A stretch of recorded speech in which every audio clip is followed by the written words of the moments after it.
Hey, welcome to Sonic 4 Episode 2, or as it's known as Sonic Rush Adventures HD. Turbo. Yeah, HD. Yeah, I'm Sonicguru. And I'm Mr. Fireman, or Firebird, whatever you prefer. And this is my recording of Sonic 4 Episode 2. Can you tell by the shit quality? I do not have a Harpage, unlike him. Yes, the lack of HD is very noticeable. As long as you can actually see the game, that's good. Whatever you say. I don't. Or what would you rather I'm just me joking. have? Point the camera at the fucking TV. No, but I'm actually grateful. You're better than most that you actually own a capture card, and you're making an effort to make Easy Cap look good. I give a decent result. Yeah, if you don't know, guys, Easy Cap's impossible to make look good. Yeah, but I've got to say, during these recordings, for some reason my capture codec decided to go fuck you towards me and stop working. So yeah, the quality is a bit choppy here and there, and the interlacing is noticeable. Yeah, he uses VDub, virtual dub. Yeah. Which I've tried using before. It's really difficult to do. But anyway, aside from my lack of money to get good stuff, it's time for episode 2. Yeah, hey look, it already looks different. In fact, that looks better.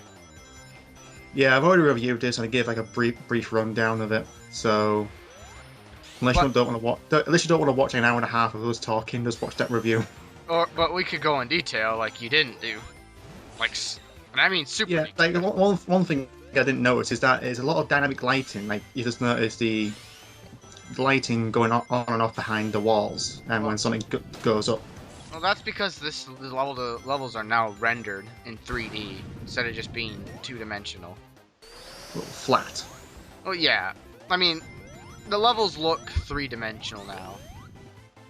It's questionable on a lot of areas why Sonic just can't, move around something, but whatever. I think so, at least. There's some areas.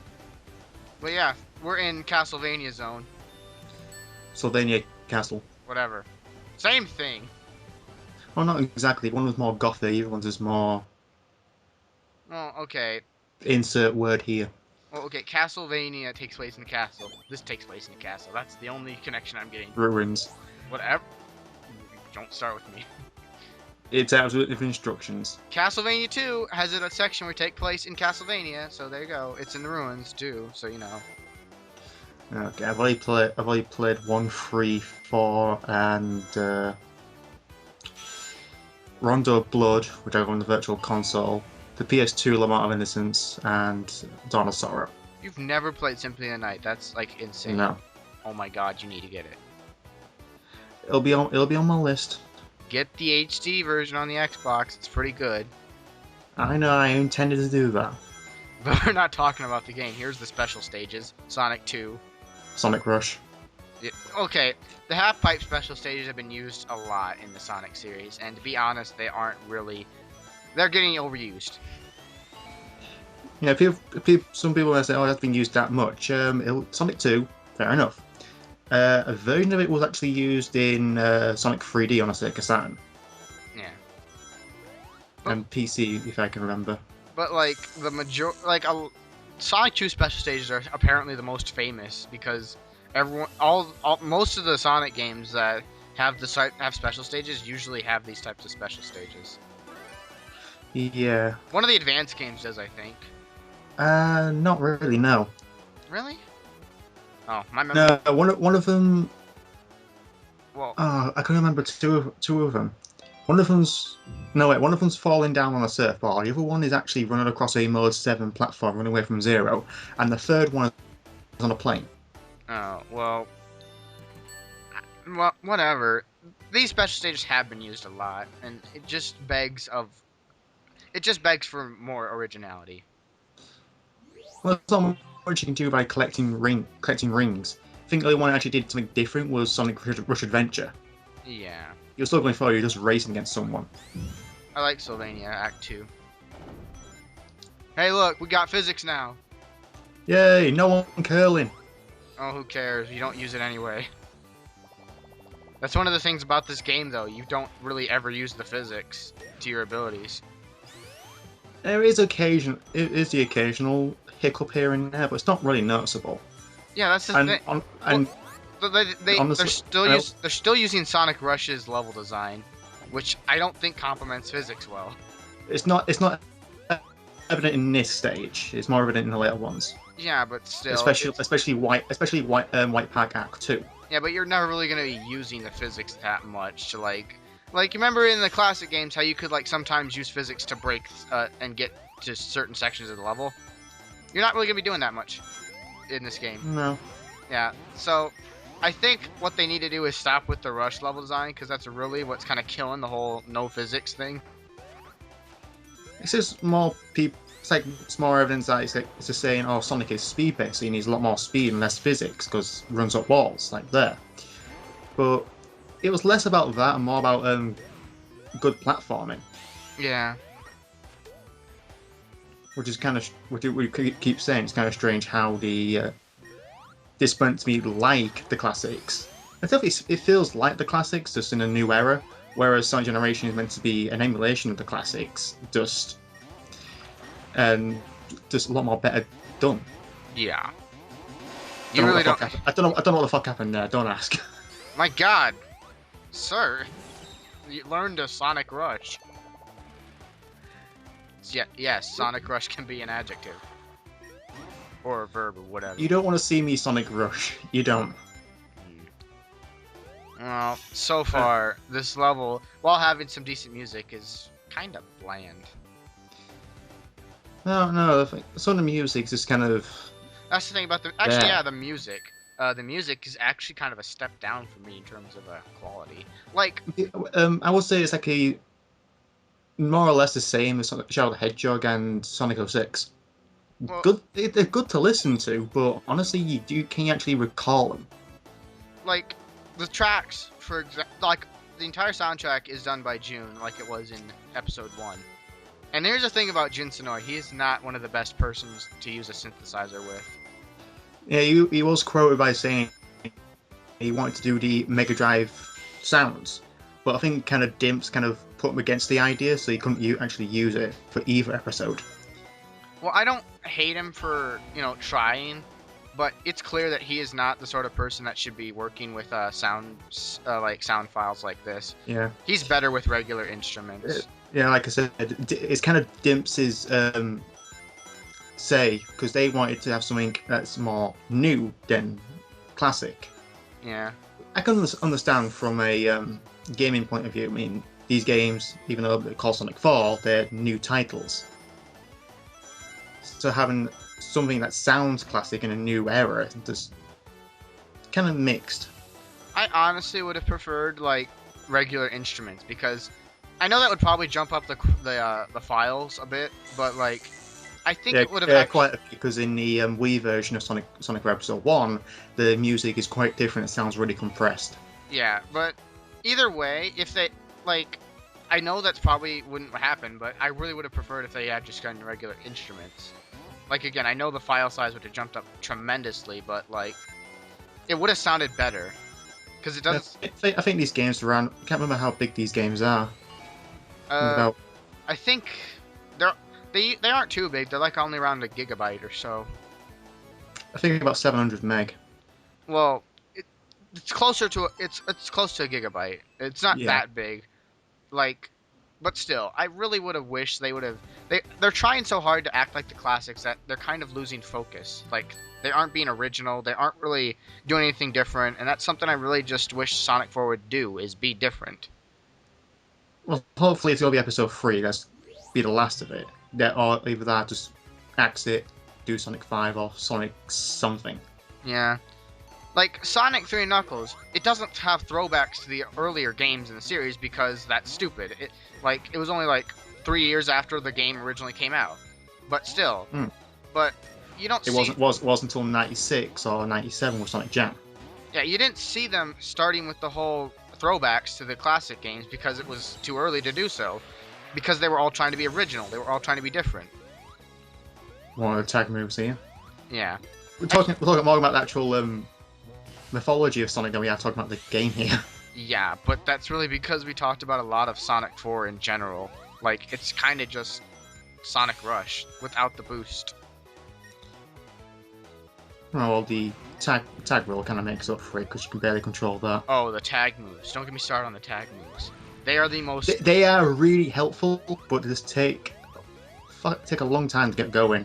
Like, I don't mind the idea, but the problem is they constantly have to stop the gameplay just so you can activate them.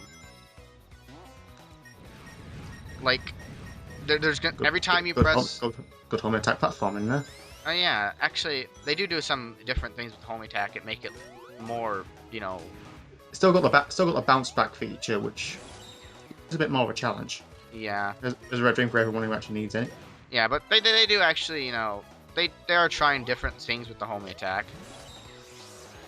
Yeah, I see you're not really going after the red rings that much. No, there's no point actually, because spoiler for everyone who hasn't played it, they do fuck all. The only thing you get for the red rings is an achievement, which really, do you care enough to do it and get it? Oh, I did, because I want to see what happens at the end, and you get nothing. Absolutely nothing. You got trolled. You haven't yet. No. You know, that's I hate those stupid little spring gimmicks, like, hey, we're gonna bounce you up and down just so you can go to the same place you were going anyway. We just put a boost pad there. Or just let you just go. I don't need... Let me spin dash, or oh, what's the other one you press up and jump with it? Peel out, that's the one. Yeah, the super peel out. But like, still, I think that's just gimmicky. Like, hey, we're gonna put springs here that bounce you to the same place you were going anyway. We're Sega. I think the classic ones did it occasionally, but wasn't that frequent. I don't remember it that much. Oh, this level, actually, each level actually has a different gimmick, like the first game, but they're more noticeable here. Yeah, there's like a lot. Actually, that's actually quite a big. A lot of people don't notice, but the first level seems to be the most best one, and actually most of the gimmicks are actually shown. And yet, in the later stages, it's just like they're not as frequent, and they just don't feel as good. Well, I think later level themes, like Sky Fortress, they just focus more on the actual theme of the level. Because Sky Fortress Act 3 is kind of just like a sunset sort of thing, and there's no real gimmick beyond the ring things that are in Death Egg Zone. Yeah. But either way, they're more noticeable than they were in the first game. I mean, I'm trying to remember the reasons why first levels were better. I think it was. Oh yeah, you have a boost feature here. Yeah, I use it just to get to the end. There's no time limit. That timer goes up, so there's no point. Which is a big improvement over episode 1. Yeah. Mostly because these special stages really aren't that big of a pain in the ass, except Special Stage 7. 6 and 7 actually. Oh. And these are the only 3 special stages I'm showing you, because I am not going through all that trouble again. Because there is no new game option unlike in episode 1. Yeah. Like those green things too. They don't they don't take away rings. They just slow you down. And yeah, it's trying to be Sonic 2 special stages and adding a little bit more, but it's really not that much different. Like I said, it feels more like Sonic Rush. They got this like little tag thing here, which is better get it to work, because one of the achievements is get all the rings in Special Stage Act 1. I don't think that's possible. People have done it. I've seen playthroughs of it. I can't do it because you have to control. You can't control Tails. The only way you can do it, you have to move left to right, and it will kind of follow you like a second behind. At the end, there's like one part where it splits into two sets of rings. I have to ask you a question. Every time Sonic and Tails get through a section, Sonic just like moves his hand up and down like he's jacking someone off. Is that an insult in Britain? Because I heard it is. It just means wanker. Yeah, that's what I thought. So I guess you're getting offended every time he was doing that. Like, oh well, fuck He did it in Sonic Adventure 2, so it doesn't really bother me. Oh, I guess. Oh my god, this music. This is so funny. It's the Shall it's the pinch we do a music. new theme now? Let's get the pinch music, slightly remix it, and then just put it on the end just to loop for 5 seconds. It's the pinch music, which in and of itself is pretty repetitive and boring. But then they add the fucking crickets. But this is only for Sylvania though, so don't be surprised. Yeah. But it's still hilarious just to hear crickets in like the most boring music track in the game. Hey, look, Sonic 2. Here we go. Ah, what the Bam! hell? Bam! Giant plant monster. Ah, well, at least it's trying to be different. Sega's doing. When I saw the initial concepts out of this, I thought they're going really all out on this. Sega's just trying to troll everyone now. Yeah. Like with Crisis City and now this. It's ridiculous. Yeah, a little tip for everyone: fly up and hit him, because on the first time I didn't know what the hell I was doing. Yeah. There's the thing about these boss fights; they take forever.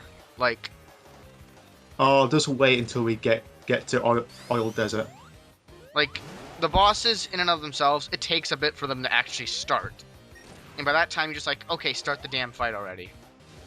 There's a lot more cutscenes in this game anyway. At the beginning we saw a cutscene, now we've got cutscenes within boss fights. Yeah, but still, it's irritating to say the least. At least the cutscenes in Sonic Freddy Knuckles were short. Well, yeah, because the Genesis didn't really have a lot of room on the cartridges to put a lot of detailed pre-rendered cutscenes. No, it had CG in it for some reason. Yeah. But this boss fight, I assume, is pretty damn easy. It is fairly easy. It's just timing it really, because he opens up, then he closes, and you have to fly up. You have to time it right, and with the pause the game to actually start flying. All I can think of when I see this boss is Poison Ivy from Arkham Asylum. I need to play Arkham City because I haven't played it yet. You need to. My brother has it. I'm going to borrow it from him, but I can't play as Catwoman. That's the problem. See, I missed him. Tails hit him. That's ridiculous. And the AI's Tails is ridiculous. There's a call button on the controller, and I never used it. Well, you don't need to in single player because he'll just come back. It does come back, or you just press the tag button, then it'll just come back anyway. Well, the call button is really for co-op. Yeah, oh yeah, play as Tails and co-op, get a second controller. Yeah. And just drag Sonic all the way. Yeah. But anyway, that's the end of the fight. Well, it took nearly 3 minutes. Yeah, what a fun fight would be. You know, at least the bosses in the first game were short. And nostalgic. Yeah, but they were short. It's like they got one thing right in the first game because they were quick and fast-paced, but they got the originality part wrong. But they fucked up here. Move on to part 2. Yes. See you guys in part 2.